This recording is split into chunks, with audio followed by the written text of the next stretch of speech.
This is just a quick video on service calls. When you arrive to a job, you're going to talk to the customer, you're going to introduce yourself, you're going to say the company that you're from, and chances are the first thing you're going to say is, hey, can you show me where the controller is? And while you're going around the customer, they're going to talk to you about what they think is wrong with the system. Now, it's always important to listen to the customer so you can get a rough idea of what it is that they are calling you about.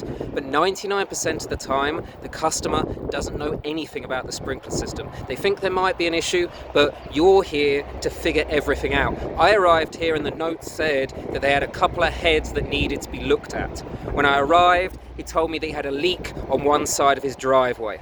I then went to the controller. He was about to start firing up some of the zones. I said no, got my multimeter out, ran through all the zones. I was like, I want to check everything before I begin. That way I know what my starting point is. He has 10 zones. Zone 10 is actually his pool fill, but the rest of them are all sprinkler zones. Zones 1 through 5 showed a good ohms reading. Zones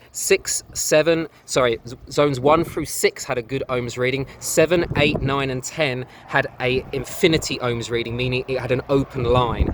As soon as I said that, he said, oh, I thought there might have been an issue with that.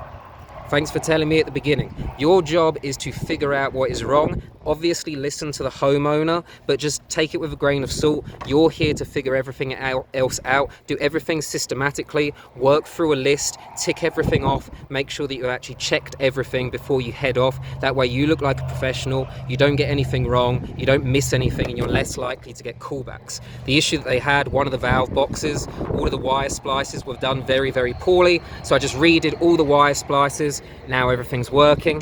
Then in the front, or by the driveway where he thought the leak was, it was actually all the way on the other side of the driveway, so it was in a completely different zone, and then the water was just running off across the drive. So I repeat again, listen to the homeowner. It's our job, it's customer service. You've got to be polite, you've got to listen to them, but keep in mind, most homeowners don't know anything about their system. So take the time, learn how to use a multimeter, learn how to do a step-by-step test of everything. That way you do not miss anything.